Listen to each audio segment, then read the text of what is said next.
Thank you, sir. Sir, you've been very patient. Thank you. The representation that if it was a rating plan, it would be filed, not supported by the evidence. I'm holding here a 31-page document from Travelers. On page 10 of 31, it says rating plans computation section. So the representation by the insurance industry that if it has to do with ratings, it would be filed, doesn't seem to be supported by this Travelers document, and I can bring you more. So it's titled Rating Plans Computation Section, and they didn't file it. Fiction versus evidence is all we're talking about. We're not an enforcement. Yes, sir. My name is Dale Deber. I'm a little bit new to workers' comp. This is my 40th year. I cover, as a journalist, workers' comp. I have 40,000 daily readers who, and I'm the author of that thing the department passed out. Thank you very much, Department of Insurance. I want to also say that as the publisher of a trade journal, I normally side with the industry. In this case, absolutely not. For your information, Shasta Linen has 60 employees. I can bring you a list of more than 1,700 employees who have ancillary contracts today with applied underwriters. I've identified them. We're talking to them. We're pretty good investigative journalists in my office. And 1,700 of them, not one of which meet the criteria in this bill. And I appreciate your point. My top point was, how does the department know what they don't know? If these agreements are not filed with the department has no way to regulate solvency. They have no way to regulate the legality. I have an ancillary agreement that made it to my desk Tuesday morning, a new one, a brand new agreement, which has not been filed with the department, which was signed by a small roofing contractor whose payroll is $11,000 a week. This is not a large employer. The agreement calls for Nebraska law. It calls for any disagreements to be settled in a court and removes their right to a jury trial. What do you think they're afraid of to not put this in front of a jury? I think the point here is that this is completely in conflict with the open rating law, which requires that rates be filed. They require that rates be filed not only so that they are public, but so guys like me can read those rates, look at them, and determine, if the carrier is in compliance. Why do you say that the rates will not be filed? Because these agreements do, in fact, they must, by virtue of what they are, change the basic terms and conditions of the policy. They change how much a guy is going to pay, how much an employer is going to pay. That's a basic term of the policy. It's one of the requirements that must be on the front page of the policy. Are you saying that having an ancillary agreement that requires an insured and the carrier to litigate a dispute in the state of New York impacts the information used to determine the rates under the policy? No, what I'm saying is because that's the subject of the ancillary agreement. What I'm saying is that an ancillary agreement does, in fact, in almost every case, and I haven't found one that it doesn't, change the basic insuring clause. Who's insuring who for what, at what price? It changes the what price. So yes, it does change the rates. It has to. That's what it's here to do. And if you don't think that it does, why do we have this lineup of gigantic insurance companies who want to talk to gigantic insurance companies? Let's think about this. They like to spend time with me. They like to spend when I give them good coverage, they like to spend time with me. Today, I'm not so sure that's the case. I think there's something else. Let's think about a level playing field, and let me take this down to an example that I've used recently in a speech. If Ted Gaines goes out and insures Mr. Roxborough's liquor store, he doesn't own one, I'm making it up, and the rate is $10 100, that liquor store is going to pay $10 100. If Mr. Gaines goes out and insures the Liquor Barn, one of those accounts he'd really like to have, I'm sure, Liquor Barn's going to pay maybe $3 100 under these kinds of agreements. It makes it unfair. Little guys can't compete with big guys when they're not, when their costs are so different. They do change. The most important thing to remember here is that ancillary agreements change the very basic insuring clauses of these contracts. Who insures who, for what, at what price. When that price is changed and that price is hidden from the department, it is in violation with the open rating law. I urge this committee to vote no. I'm not sure that it will, and I'll be happy to answer any questions. Thank you for your comments, sir. Let's just make sure we give everybody an opportunity to say their piece here. Sir, thank you for your patience. Wherever you'd like to speak from. Mr. Chair, Mike Carroll with the California Applicant Attorneys Association. And we would like to concur in Mr. Roxborough's comments, all but the part about which he said we were in support of this legislation. We are not. We're in opposition. And I think while I think you've heard a really thorough and thoughtful discussion of the merits of the legislation, I would just remind the committee that at the end of this process, real workers who get hurt on the job depend upon these benefits. And when conflicts happen between carriers and employers that result in delays in the payment of those benefits, it's very harmful to those families. And based on what I've heard from here today, this legislation, I'm not exactly hearing what the benefit is for ensuring that workers' compensation benefits will be paid in a timely fashion and what the benefit is. I am hearing the potential for harm. And I think on balance, it would seem to me that it would be better if the committee didn't move this bill forward and did as has been suggested, which is to continue to study it and make sure we know what we don't know. We oppose. Thank you. Any other witnesses in opposition? Any public comment? Colleagues, any questions? Senator Murkowski. The opposition would suggest that there are 1,700 or so many ancillary agreements that have a conflicting term, a substantially different term than the main agreement, and that the purpose of these ancillary agreements is designed to change these terms. Included in the bill, in the mock-up, one of the mock-ups that I have, is on page 4, starting on paragraph line 2. It says the terms and conditions of a workers' compensation policy and the endorsements shall take precedence.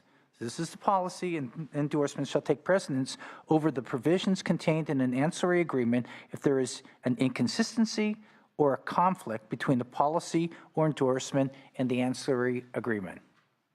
So is the purpose of your bill, that we've heard the opposition is saying, they're changing these terms, they're changing the rates, everything's being changed. If there's any substantial and inconsistent language in there, as under the bill as it's before us, does that make them void? The ancillary agreements? Yes, or voidable, for the terms. Well, voidable. not every single word. What the provision you just referenced, Senator, is to negate any concern that, in fact, an ancillary agreement or an unfiled agreement will change the terms of a policy. That is in there for that very purpose. Under this bill, the ancillary agreement cannot change the underlying policy. Very often, the ancillary agreements themselves include a phrase or a paragraph stating that the underlying policy controls. We've had several witnesses that just presented to us information in their practice of 30 or 40 years, whatever it was, that in fact, that's what ancillary agreements do. And that's the reason why the insurance commissioner has developed the new rule, and where we are today is that they need to have that information to see if it does in fact change it. Senator, I began this journey about 5 years ago, and at that time, I was involved in a number of meetings with the insurance department with respect to ancillary agreements and whatever you want to call them, collateral agreements. And we asked the department, what do you want to see and why do you want to see it? And we were often told, we don't know, we'll know it when we see it. To which we would say, what do you want to see and why do you want to see it? And they said, we don't know. And this was documents that, in fact, we believe that they knew what they wanted to see, but it was a very frustrating exchange. With respect to the regulations, they went through 5 iterations and got progressively worse. All we're asking for in the bill, all is a limited exemption for filing. It's not going to send the companies into insolvency. Rates still have to be filed. I'm not going to sit here and litigate every single ancillary agreement that's out there, but the bill provides that the ancillary agreement cannot be the ancillary agreement cannot supersede a policy. This only applies to large employers who have the ability. The assumption is because of the criteria that they have the ability to take care of themselves. And we're talking about agreements, Senator, that very often the employers are asking for the changes to. So the idea that there's no negotiation, I don't think is accurate. There is, in fact, negotiation based upon the size of the employer. A lot of the objections that were raised have been to small and medium-sized employers. They are not, that exemption does not cover them in this bill. The department will have the ability to see all those documents. We are talking about a slice of employers at a very high level who have the ability, based upon this bill, to negotiate freely. And with the department wanting to see every single ancillary agreement, when there's a back and forth, when there's a change, it would basically put a crimp or a speed bump in commerce where a carrier and an employer are trying to negotiate on a weekly basis almost on some of these documents. So once again, it's just, the doom and gloom is just really not there. The department retains its full regulatory authority. Sorry. I thought the presentation was they have 30 days to respond. They have, if they don't give some correction within 30 days, it becomes binding. So a speed bump, I don't know, for 30 days, if you're dealing with large institutions, and we're dealing with, at the end of the day, an injured worker. I mean, isn't that the purpose here? Is we're trying to find out where the sweet spot is. I mean, so the representation that I'm hearing is that if you don't meet 3 of these 4 conditions, then all those ancillary agreements need to be filed, right? Those have to be filed as they come up. If you meet the 3 of the 4 criteria, then you don't. And would you disagree with the suggestion that this may be 5 or 10% of the players, but 50% of the dollars? I don't think it's 50% of the dollars, but I think a nationwide study done by NCCI of 36 states shows that about 4% of policies are large deductibles of $250,000 or more. So given that and given the criteria we have, that number will shrink considerably. So we're talking, once again, about a very small slice of employers. With respect to workers' benefits, those won't be affected by this. There may be a situation here and there where a worker may be affected, but the idea is we're talking about high-level negotiations with respect to large employers and insurance companies. There are mechanisms in place to ensure that workers get paid. Both the Division of Workers' Compensation has regulations about processing, and the Department of Insurance has the ability to do market conduct exams. So there are mechanisms for workers to be paid. We're not talking about low-level worker policy-backed compensation policy, indemnity, or medical. We're talking about large deductible agreements, payments, how money is allocated for the large deductible with respect to letters of credit, security, that sort of thing. That doesn't really affect the underlying policy between an employer and an insurer, where the policy talks about the duration, who pays what, when, and other things. And once again, if there's a conflict between the policy and the ancillary agreement, the policy controls. All right, one last question.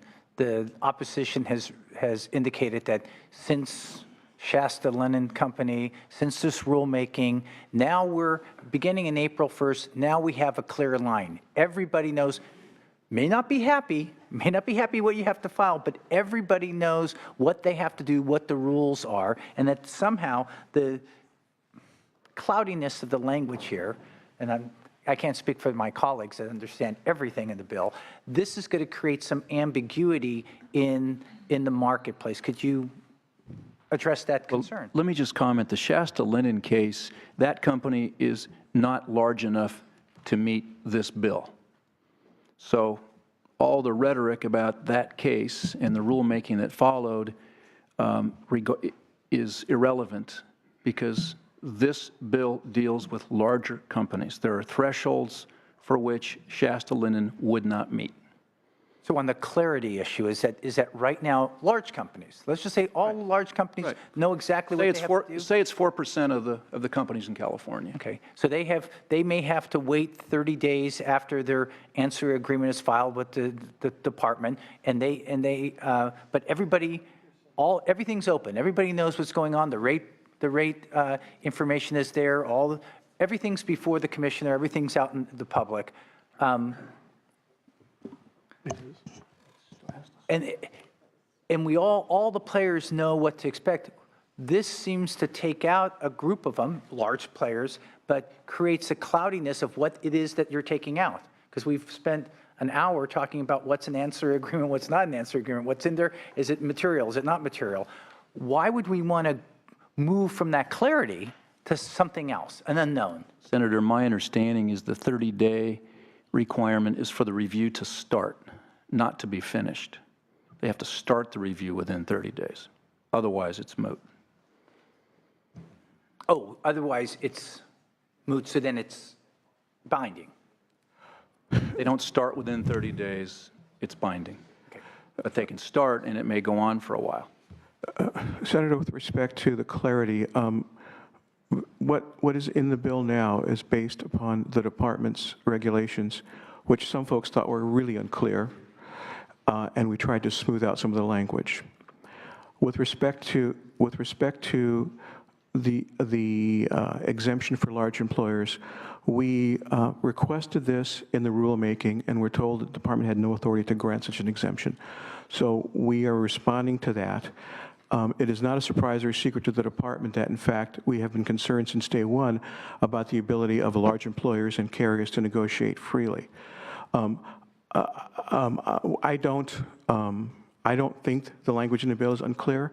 I think there are ambiguities also in the regulation, and we have, we went back and we submitted 5 different sets of comments on the regulations, asking for an exemption, and so the issue has been out there. But with this, I don't believe the bill's ambiguous. It was smoothed out. It's a lot of lawyers and others have looked at that language and tried to make it more appropriate.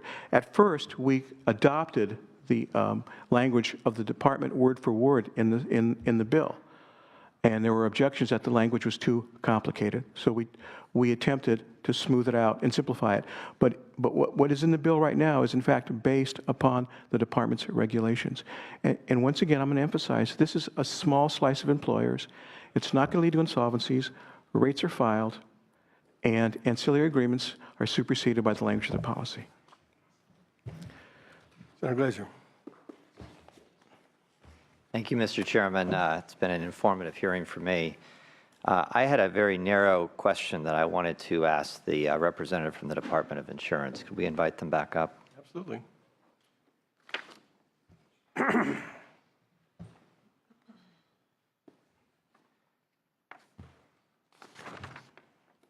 Robert and Brian, thank you both.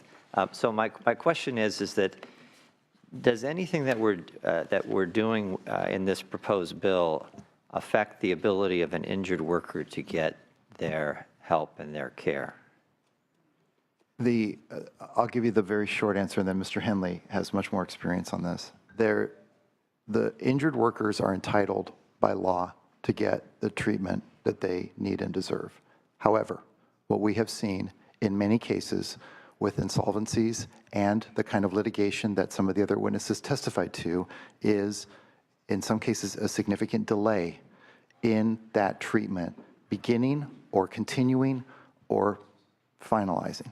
And so what we like to say is in the cases like that, it's a bit of a justice delayed is justice denied situation.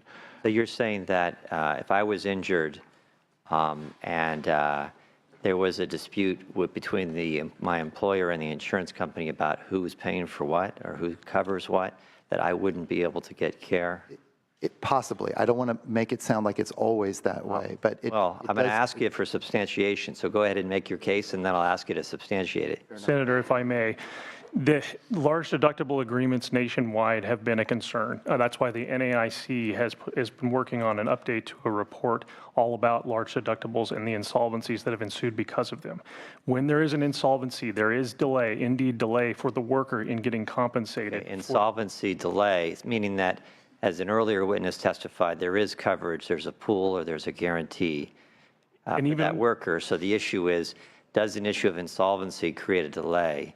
And the answer, Senator, is yes. In their ability to be paid for the care or the inability to get care? And the ability to get paid for the care. Okay, so they could get care, and so now in the event of an insolvency, you have some case examples of where there's been delay in being paid for it. We do, and Senator, just from your own committee's analysis, you can see that from the insolvencies that took place in the 90s after the open rating law change occurred, in 2002 and 2003 insolvencies, there are still claims that are delayed. Fair enough. Now, and that's a big world out there. And If I may, a lot Senator. of cases. So I want to now do a follow-up question. So you're saying in the case of insolvencies, there's been a delay in being paid, not in care. But let me ask the question now. So obviously, this bill is an attempt to narrow the field in which it would be applicable. Do you know of any cases that would apply to this class of companies that would be benefit from this bill where you have a situation of insolvencies at that level? Well, Senator Glazer, Ulico is a company I can tell you about. It's not a California domiciled company. It's a company that writes insurance that includes employees in California. That company, when it became insolvent, affected both large, small, medium-sized employers, every employer who might have claims with that company. Where was that company based? I believe Illinois, but I'd have to And do confirm. they have the same rules on review that we have here in California? Well, Senator, they actually are working on stricter rules because of cases like So if you had a Department of Insurance in that state that had the ability and the right and the obligation to review that policy, how did it ever happen? If that state, the state didn't have those abilities before the insolvency, it's because of the What year was insolvency. that? What year did that occur? The insolvency occurred within the last 5 years. I don't have the exact year for you here at the moment, Senator.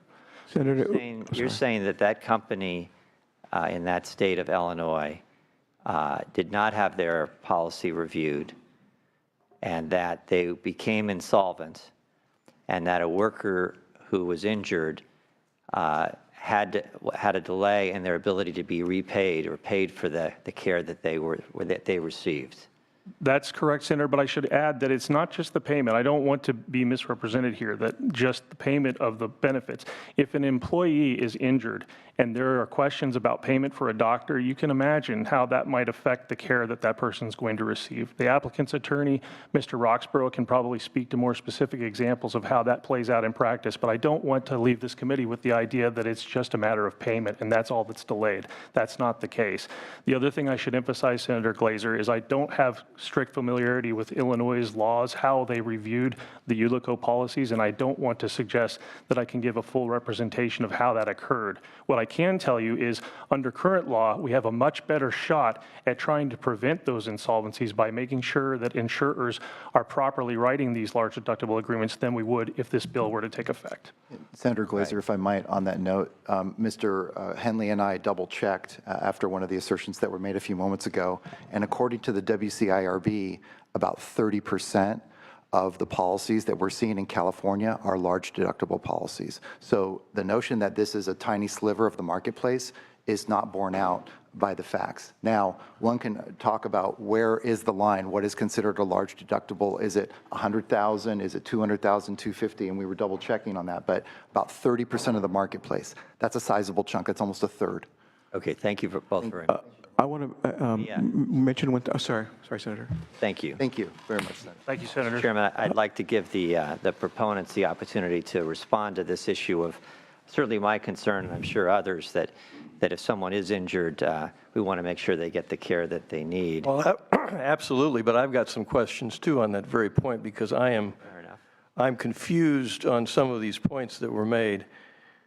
May I try to clarify before you move on? So my understanding of the California Labor Code is the injured worker gets paid and gets treatment, and then you sort out who pays. Correct. And there's a lien process. So if you're a physician providing medical treatment, you provide the treatment and you file a lien. And then there are lien hearings and adjudications that oftentimes occur, in some cases, fairly long after the actual injury case, I'll refer to it as, those issues have been resolved. So I recognize insolvency. Isn't SIGA involved in this at some point? Insolvent insurance companies are taken over by the department, and SIGA pays the claims of those insolvent carriers. So I understand insolvency may create some problems, but the commissioner has the opportunity to review the rates and monitor the condition of the carrier. These ancillary agreements deal with not side issues, but dispute resolution, payment of deductibles, that sort of thing, which are all after the fact because the carrier is required to pay from day one certainly on an admitted injury, right? That's correct. So what was all this conversation that I just listened to? Maybe I should have the folks come back up here and explain. It seems to me that insolvencies are, I mean, they do occur, but hopefully they don't occur that often to companies monitored by the California Insurance Commissioner. So how is we're all concerned about timely care for injured workers. So how is timely care for injured workers, how is that impacted in this state where we have a labor code and we have requirements that are put on carriers and we don't really care who pays, carrier or employer, but somebody's going to pay and then they're going to sort it out later, correct? Senator Roth, Mr. Chairman, you're absolutely right. Just a little bit of context, in total fairness to the author and the sponsor, when we had our one and only stakeholder meeting on this issue in April, we raised the issue of some of these insolvencies that had occurred, Ullico, Lumberman's, Park Avenue, I think it's called, and a few others. And we indicated that we were very concerned about the potential risk for harm. The author's office did indicate an interest in seeing if they could work to try to resolve that. In many cases, these are directly related to so-called PEOs, which Mr. Henley can describe in much greater detail than I can. They're not covered by this. Well, and that's They're my not point. carved out. So yeah, because what then happened is the author asked us if we would be willing to try to draft some language, despite them knowing that we oppose the bill and we're philosophically at a different place on this threshold issue, that if we would draft some language to try to deal with the PEO issue. We did draft some language, I think in late April or early May, thereabouts, that language, a variation of that language, not the way we drafted it, but a variation of that language did appear in the bill. I believe it's in the June 13th set of amendments. It's one of the June 13th set of amendments. So there has been, in fairness to the author and the sponsor on this, which obviously we have a philosophical problem with this, they have attempted to try to deal with that. Now, there has been a strong correlation historically, senators, between those kinds of operations and the insolvencies. However, the broader concern that we have had is about the strong incentivization that will happen pursuant to this bill towards more large deductible policies, which raise significant risks because, you know, as the commissioner sort of said in his decision the other day, if it sounds too good to be true, it probably is. And I think what happened, for understandable reasons, is that many employers are very interested in reducing the premiums they pay. We get that. And so in doing that, sometimes they're taking the kinds of risks without realizing it that shifts the risk and the burden back onto them that they may not realize. And I don't know if Mr. Henley. I didn't mean to be rude to my colleague, Senator Glazer. I want him to fully explore his questions. I will have one on the comeback, which is, isn't the deductible included in the basic policy that the commissioner gets to review? The ancillary agreements so talk to the repayment of the deductible, but the deductible itself, isn't that part of the We basic? have seen, and again, noting that we don't think we're seeing nearly all of the ancillary agreements that we're supposed to be legally seen, and that's not a new thing pursuant to the reg taking effect, that predates that. But we have seen ancillary agreements that impact a whole host of a range of issues. Mr. Roxborough spoke to this a little bit, including cancellation provisions, which obviously fundamentally changes payments, and extension, one-way extension provisions that at the insurer's interest, they can choose to extend the policy or cancel it at a term that is shorter than the, say, 3-year agreement that an employer may have signed. So they can and often, unfortunately, do. Not always. I am not sitting here saying that all ancillary agreements deal with that fundamental policy, because they do not, and we've never suggested that. We think we made the line clear. Let me let Senator Glazer fully explore his line of question. Well, I was just trying to get to the heart of the matter, for me at least, in that I want to be sure that while we have this dispute about what should have the oversight of the Department of Insurance or not, that I didn't want there to be confusion, and certainly unless it was my confusion, which is that somehow out of all of this, we've lost our eye on the ball, which is that we want to be sure that workers who are injured are taken care of promptly and appropriately. And so I did have some confusion in going through your answers, but it seemed to be more, to me, to be honest, trying to find a defense for your overall philosophical point rather than the heart of the matter, which I was trying to get to, which is that while we're arguing about where the department should have oversight or not, this isn't about making sure that workers are taken care of. And I think I want to caution you that if you have a case to make there, then make the case. But I don't want to misinterpret it, and I don't think we should try to stretch to deal with a philosophical view as it relates to whether workers are being taken care of, irrespective of this legislation. Okay? Fair enough. Senator Glazer, I appreciate your point. And I have to explain that we at the department are at a disadvantage in that the effect on the injured worker itself is something that's going to be squarely within the regulatory control of the Department of Industrial Relations. And I tell you that because that means we wouldn't be getting the complaints about how quickly the treatment is being provided. What I can tell you from my experience and from the experience of my agency is at least 2 different ways that employers and employees would be affected by large deductible agreements that have gone awry. And if you'll allow me to do so, the first one, of course, as we've already talked about, how insurers are becoming insolvent is because those employers that have entered into the large deductible agreements have gotten in over their heads, and they haven't been able to pay the claims under the agreements they've agreed to. Those employers then become defunct, and when those employers become defunct, obviously those workers are out of a job, one.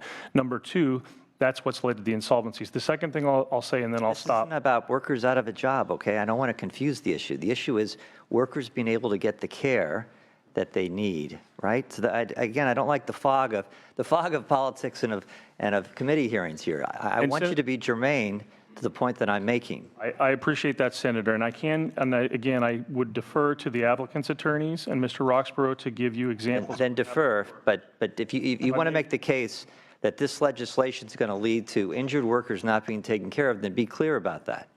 Well, Senator, I think that's a question that is best placed to folks who deal with the injured Then fair enough, then we're done, right? Then that settles that question, right? Unless there's anything else to be clarified there. I think though, correct me if I'm wrong, in the workers' compensation arena, deductible means the carrier pays and then seeks reimbursement after the fact from the employer pursuant to the deductible agreement, which apparently may be in an ancillary agreement. So the payment of the deductible, whether it occurs or does not occur, has nothing to do with the provision of care to the injured worker or the satisfaction of a medical lien that's filed with the Workers' Compensation Appeals Board, correct? Mr. Chair, you are correct that it is the insurer's ultimate obligation to pay those claims. It's when the insurer becomes insolvent that the issues arise. And then we have SIGA. That's correct, and that's where Comes on a white horse and comes in and deals with the applicant's attorneys and the defense bar and figures out how to get the thing put back on track, right? that's correct, and unfortunately for SIGA even, it can take time for those payments to be made. Okay, I just didn't want there to be any question as to how this process works. Senator Glazer? Vice Chair? Want to clarify again that these are large employers by the definition within the bill itself.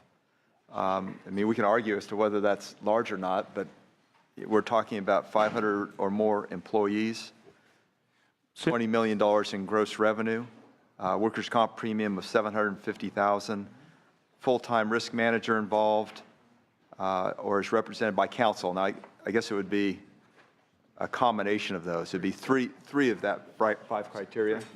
Yes, Senator, and for the mock-up, per the mock-up, again, I think you're quoting from the bill in print, which is not what's going to be voted on today, because there's a mock-up that I believe the author agreed to the amendments pursuant to that. So it's a 3 of 4 test.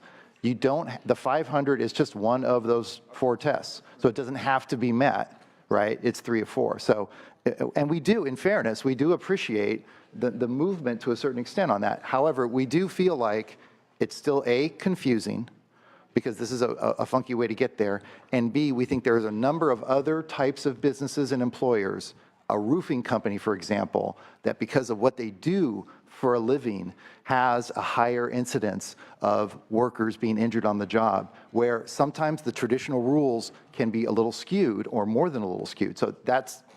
So we do appreciate the movement on that, and I know that the committee consultant has worked very hard to try to improve this as well, but there still is A, a lot of murkiness, and B, we don't think it's as tight as it should be. But 3 out of 5 criteria is even more strict. 3 out of 4, I believe it is, per the mock-up, I think. Because I think the risk manager and the council got kind of combined, if I recall correctly, in the And mock-up. premium is now $1 million. Okay, thank you. And it's $20 million in a payroll, which works out to be about approximately $40 million, rule of thumb, annual income. Okay. Depending on what kind of. So the threshold has been raised. Wachowski, you have a question?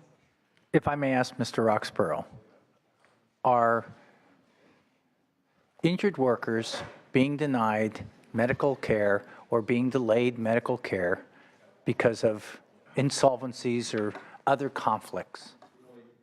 The only example that I have was the one I had specifically, so I don't know specifically. I know that when carriers get insolvent, what we don't talk about is indemnity payments. Temporary disability doesn't get paid, and injured workers get thrown out of their apartments because they live paycheck to paycheck.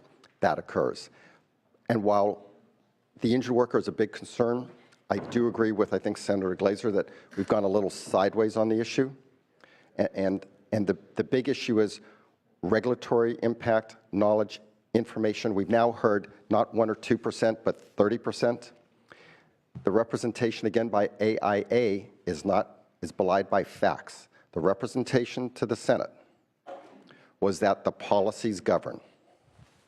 That's not what's in the agreements. The agreements that are filed say this agreement governs if there's a conflict with the policy, and that's why these need to be filed. This says, this is Travelers' rating plans, where they said, oh, we file rating plans on page 10.